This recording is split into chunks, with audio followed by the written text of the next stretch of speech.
Hello, thank you so much for sending me those videos. They were an absolute pleasure to listen to. You've worked really hard on these, and whatever sort of magic you've sprinkled over them in the last few weeks, they've gone from being good to being really good. So yeah, these are superb. So I listened through to the videos, and I've made some notes on my copy of the score just for some kind of final ideas, tips, suggestions, and things like that. But it's really just kind of, tidying up little bits here and there. It's nothing sort of big or systemic or anything like that. I think, these are sounding really lovely. So thanks again for sending them. So start with Titania. There, Steve's Titania. So I really like how your tempo, by the way, is really good on this. And I think you've got the tempo. It sounds like you've been practicing with the metronome, because I put mine on during the recording. It was pretty much bang on 60 dotted crotchets. So superb.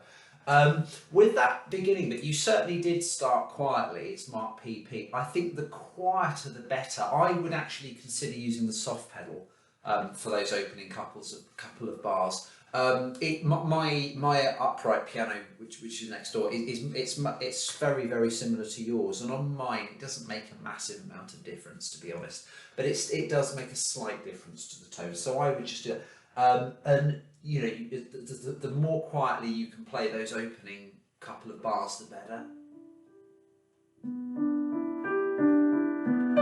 Just so that when the melody comes in, it's just sort of got centre stage, really. It was good, but I'm just sort of suggesting kind of final areas to make it even more awesome. So yeah, the more quietly you can start, the more kind of mysterious and lovely it will sound. I don't think I detected any problems with that first page. It was good. Oh, the only slight suggestion on the bottom line, where you've got that poco row and that final what does that chord resolve to? That pianissimo chord with the pause over it, the fermata. Really kind of hold that for as long as you like, but then I think it's really important you get that rest in afterwards. So make sure you've got at least one beat. I mean, you can leave a lot more than one beat, because bear in mind this is still part of the row, where there's silence and no pedal. So I would just, once you've finished that last chord, lift the pedal, breathe, and then carry on. I would make sure, if anything, you want to overplay that rest. You certainly don't want to cut it short. And although I think you had the rest in your video, the pedal was still down, so there was still sound bleeding through. It's just a tiny point, but it will just kind of create a really nice sort of breath in the middle of the music if you have absolute silence for a moment there. That's good. Beautiful dynamics at the top of that second page. That crescendo was really powerful, really bold. I really enjoyed that. And then again back to molto tranquillo on that third line, really nice. One bit I did want to talk about here, bar 29, that allargando bit.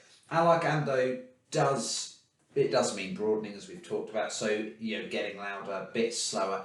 I think you are being much too slow on that bit, though. I would go a little bit more, a little bit faster. So just going at it from the bar or so before.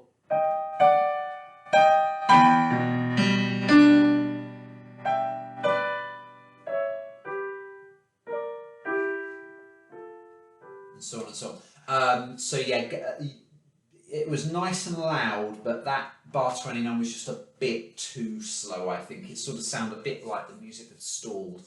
And then after that loud bit, I would do what I didn't just do. I would keep that D down, sorry, D, and then release the pedal before you play these next chords.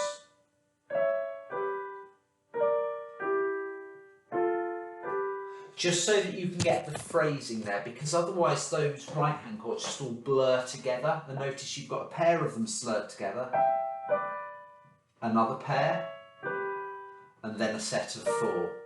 Sorry. So you'll need to keep that left-hand D down, because I wouldn't use the pedal there to do that for you. So just if I do bars 29 through to 31 or thereabouts again. So big, broad, not too slow. Keep the D down, release the pedal, phrase them together, now a set of 4.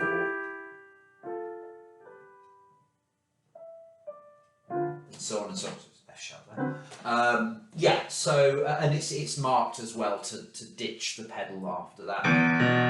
But you'll of course need to make sure you keep the finger on the D so that it carries on underneath the next two bars. Lovely. And then for that last line, really, really nice. Morendo, as we talked about, morendo means dying away. So for those last 2 or 3 bars, just really, really, really, really kind of have it drifting off into nothingness.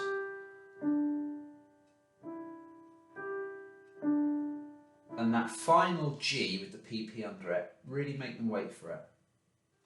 Play it so quietly. Just played a B by accident.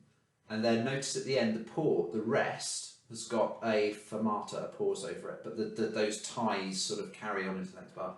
So just when you get to that final bar, just kind of daydream for a few seconds. You just want to kind of let that ending drift off to nothingness, and then when you're ready, just gently lift up. Sounds really, really trivial, but all of those little kind of performance details really do make a difference, both to how the audience kind of interact with what you play, but in a kind of grady, assessment-y sense, they make a big difference as well. I mean, you could play that ending perfectly, but you could kind of ruin the magic a bit by going.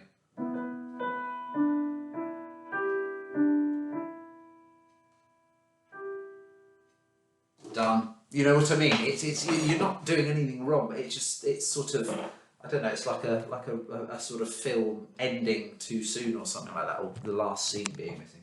So yeah, just use that final bar with the rest to, I don't know, daydream, or sort of think about what you're having for dinner or something like that, and then just when you're ready, drift off. Superb.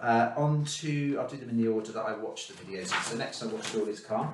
Again, really, really, really good. I would do, on the whole, the tempo is fine with this, except, curiously enough, for the first line, you're playing that a lot more slowly than the rest. I think the tempo that you're taking the main body of the piece is perfectly fine. Maybe a touch faster would be good.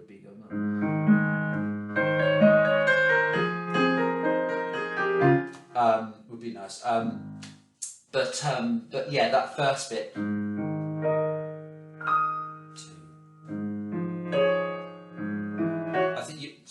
So you were playing that quite a bit slow. So maybe just have a little look at that beginning bit with the metronome. Just a couple of tiny suggestions with this one, really. On the whole, it's beautiful, and I have to say, I don't think I've ever heard the ending of this piece played as well as you did on the video, by you or by anybody. That was really, really well judged, really classy. Just a little reminder of this as well, of course, at the end. It sounds like you're doing it, but again, I can't really tell through the video, so to be honest, they probably won't be able to tell anything great either, but make sure you're using the una chord there. Again, it doesn't make a massive amount of difference on pianos like ours, on acoustic pianos, upright pianos, but on a grand piano it makes a huge difference, so it's worth getting into the habit, so that, as and when you play on grand pianos, you can kind of get those effects. But the bits I was just going to pick up on in this one, bar number 10, it did sound like you were getting quieter, but you're going from MF to PP here, which is a huge kind of distance on the dynamic range. So you almost can't be quiet enough in that bar. Just make it really obvious that you've got that rich dynamic contrast. At grade 5 and beyond, that stuff is so important, because that's, it's how you get most of the expression. Yes, 2 other things I was going to say about this page. At the end of the phrases, if you can sort of taper off and just go a bit softer, that will sound really, really lovely.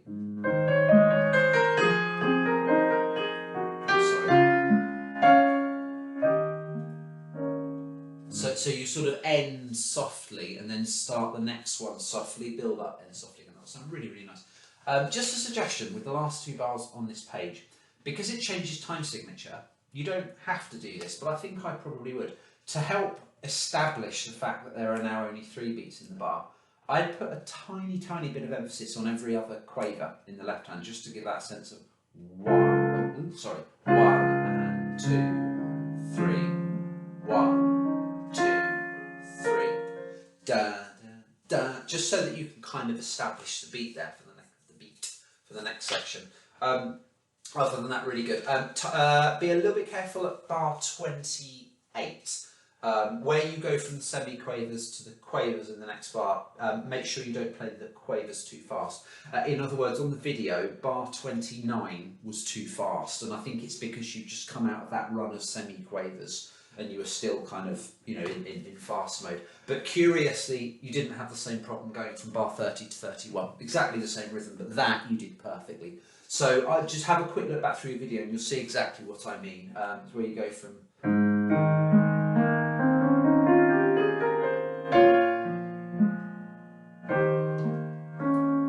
those bits there. Otherwise, I thoroughly enjoyed that. It was a lovely, lovely, lovely performance. Again, just dynamics. Strumble head, really good. Excellent job with the tempo here. Again, it sounds like you've really done some hard work with this with the metronome. That's awesome. Again, the dynamics were there, but a bit more exaggeration would be good, especially, for example, on bar 13 where it goes suddenly subito piano. I could tell you were playing that more quietly, but a bit more of an exaggerated contrast would have been better, just to really kind of leave no doubt that you were doing that. I love how you start that second section in bar 27. That sounded really, really good, and the count there was brilliant. Where the counting wasn't so great was on bars 32 and 36. In other words, the ones where you just have the chords. Those bits there, those chords are a lot longer than you think. Make sure you kind of count 3 quavers for each one. I'll go from a little bit before. 1,